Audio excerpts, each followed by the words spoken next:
It helps facilitate the bringing in of scholars external to our community to challenge us, to push us, to encourage us to move forward in lines of inquiry and lines of debate. But we also use it beyond just simply to facilitate this meeting. We provide starter funding for an open, peer-reviewed research competition. The money really allows for some pilot data to be developed from a project, and with that pilot data, an opportunity to then use that as proof of concept to go forward for more sizable grants as a way of facilitating a bigger program of research. We have historically had a significant amount of interest in this, and this year was no different. The Merit Office adjudicated quite a number of applications to this PSI Starter Fund, looking at the intersection of AI in health professions education. And we're very pleased to announce the winner this year. The study is entitled AI-Driven Question Generation, Improving Access to Concept Application Exercises for Medical Students. We have a number of the investigators and co-investigators here.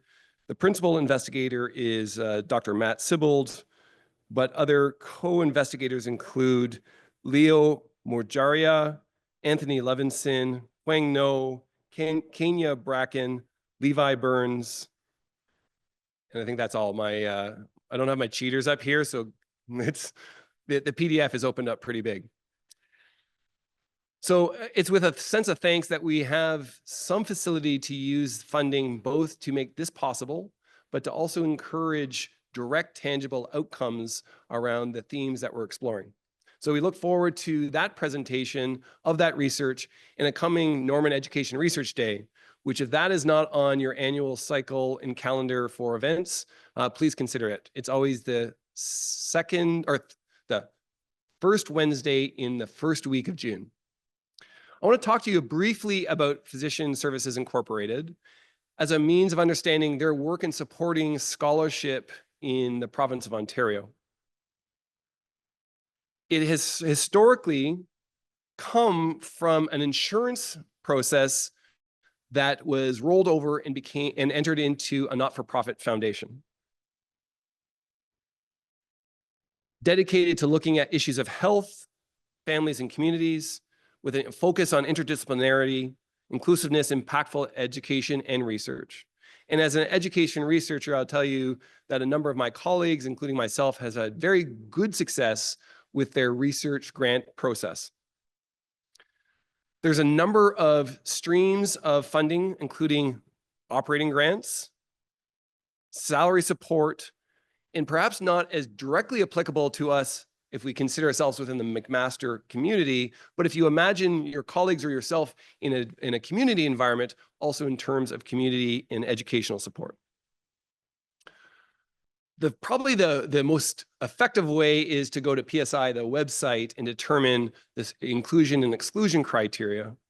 But I'll tell you specifically around medical education that they are open and interested in engaging as a funding opportunity.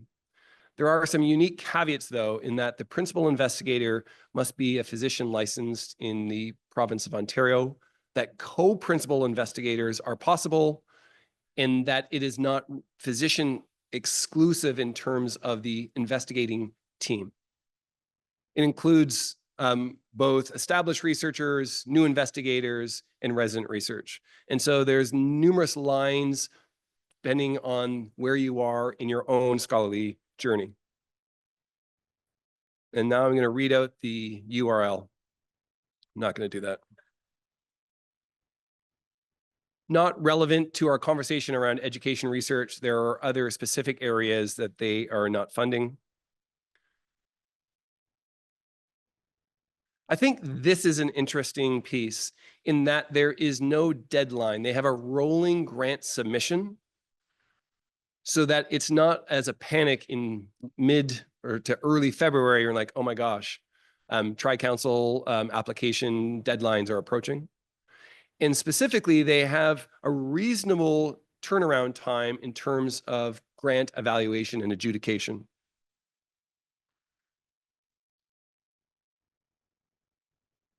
We've also had the good fortune within the merit community to have a number of our peers and colleagues receive basically salary support in the form of knowledge translation fellowships.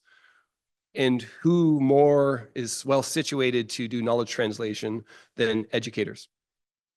I'll leave the stats here for you to say, but when we look at some of the challenges with narrow funding scopes as money becomes harder and harder to access to make possible the questions we want to answer and challenge, there is,